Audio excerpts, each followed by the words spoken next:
On this day, in 1836, the first Transcendentalist Club meeting occurred in nearby Concord.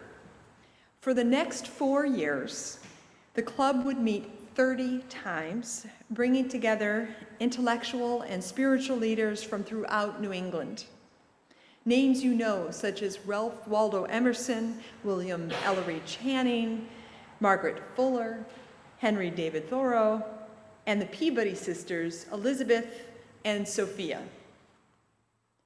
With a stated goal to enable a, quote, free discussion of theological and moral subjects, these meetings ushered in new possibilities of thought, religion, and ways of being in the world. Also in 1836, Andrew Jackson was still president.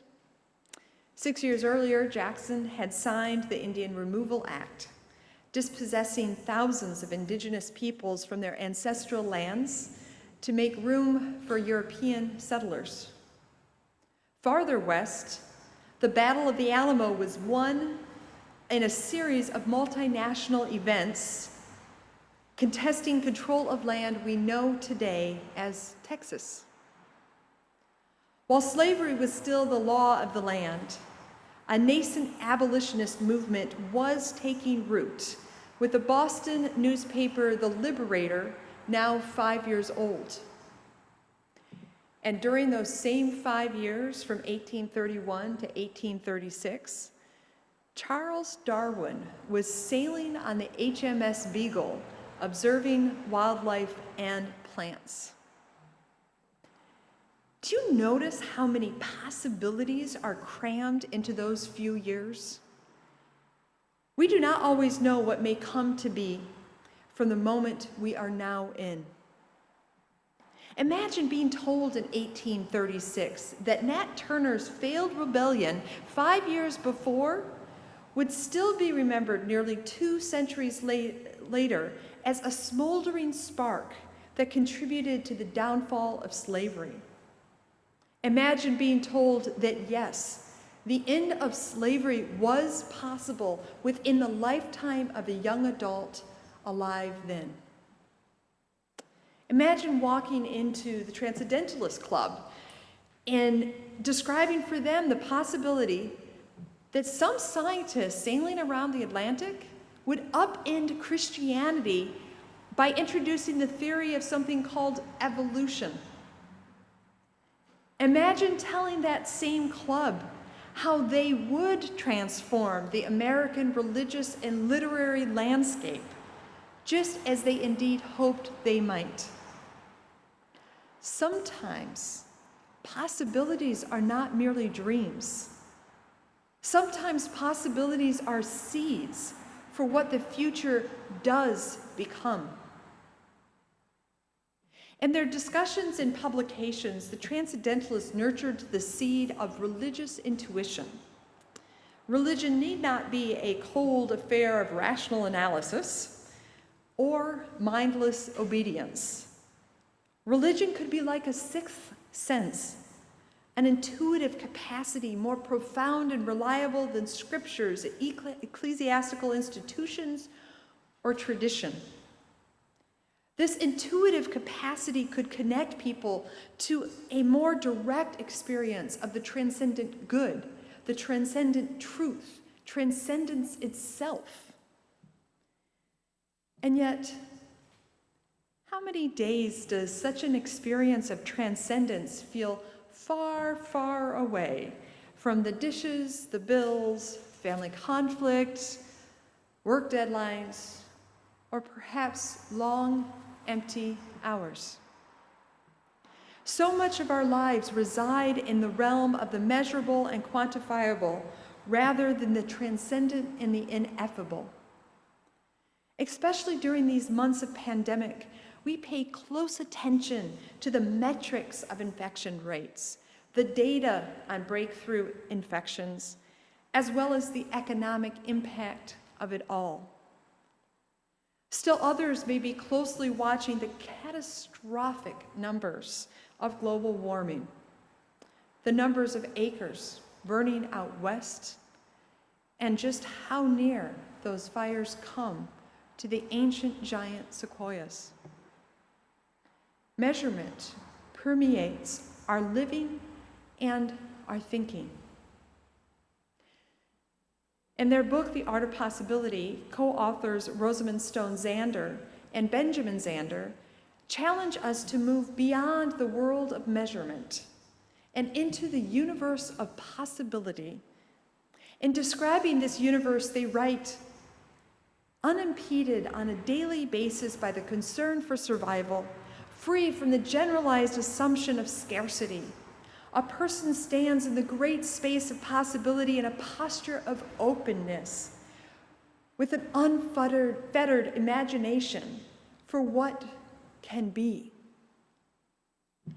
Clearly, they are not writing in 2020 or 2021. Look, I can hear you laugh.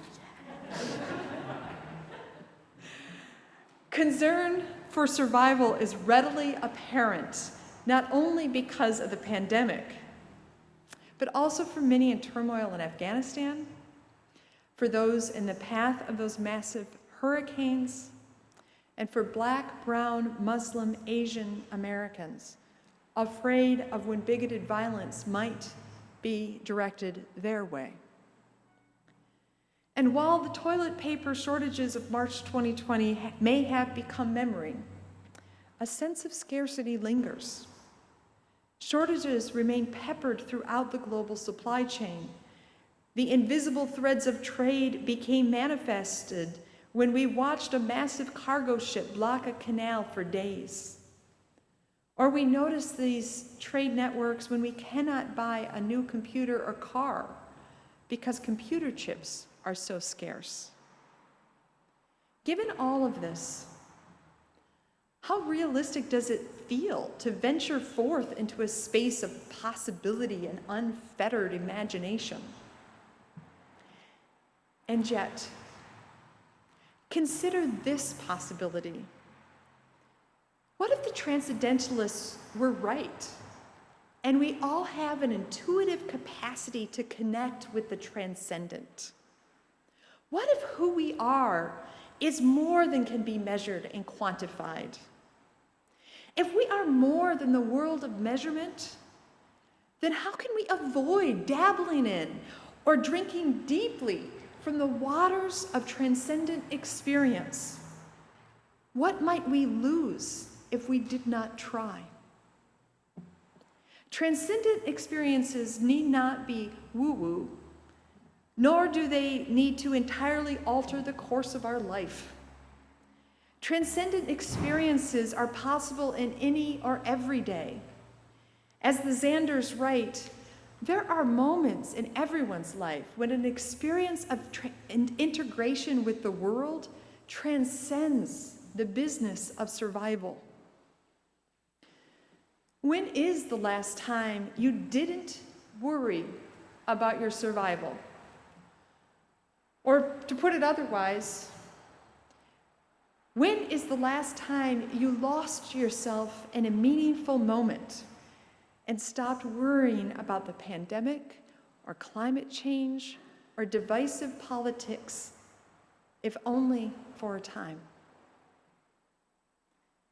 We are hearing more and more these days about mental health struggles for kids long apart from their peers, for isolated adults alone at home, for parents, teachers, healthcare workers, and others who have borne complex duties of care these past months.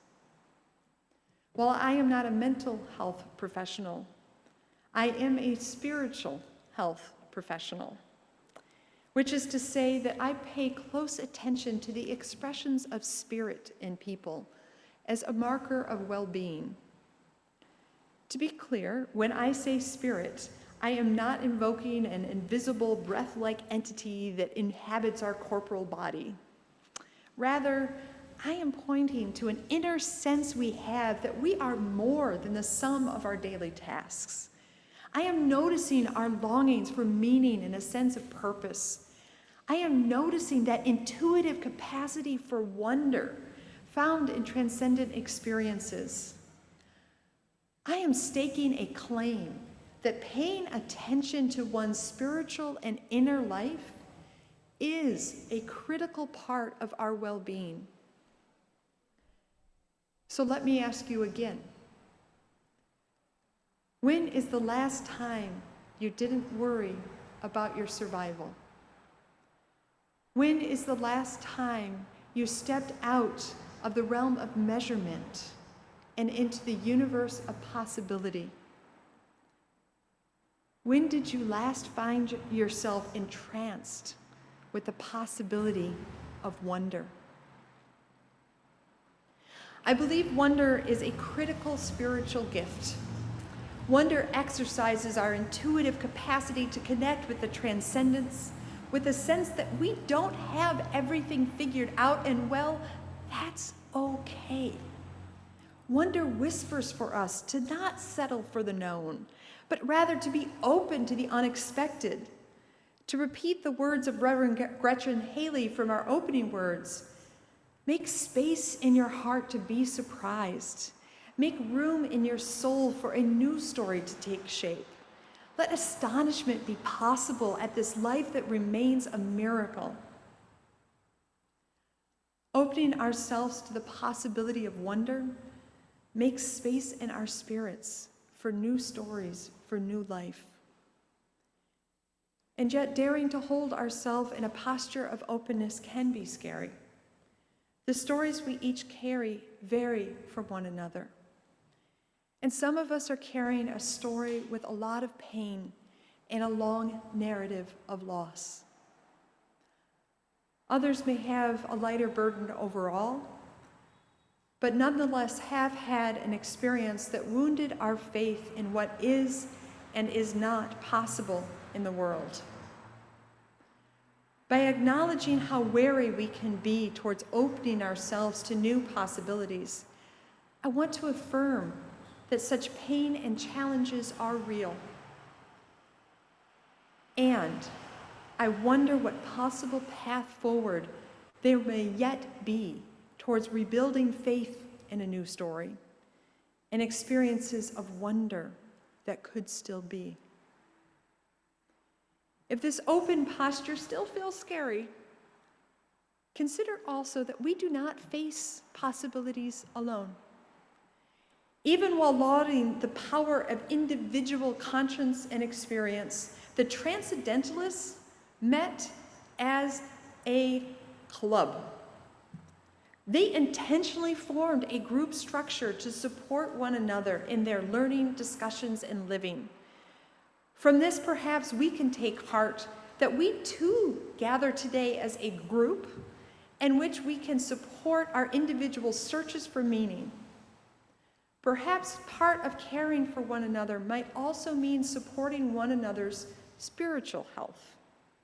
What if we asked not only about the measurable deeds of one another's days, but also questions like, how's your spirit? Or, what has filled you with wonder lately? Or, what new possibilities are you imagining today? Such questions put to ourselves or one another might just help encourage us all to nurture our spirits. Perhaps by doing this work together, we might be braver in our dreaming and opening ourselves to new possibilities. Perhaps then we might indeed get a taste of an unfettered imagination for what can be. What can be? What can be here at First Parish this year, in 3, 5, or 10 years? What can be today in your life? What can be today in the life of a lifetime of a young adult? Before we too quickly shrink back into the realm of metrics and the known, let us not lose sight of 1836. When the country was governed by a racist bigot, slavery was the law of the land, and no women could vote. And let us ask again, What is possible today for us in our lifetime and the lifetime of young adults and in that of the children laughing and learning in classrooms today? May we not surrender hope. May we not surrender wonder, dreams, or transcendent experiences. May we have faith and possibilities. So may it be. Amen.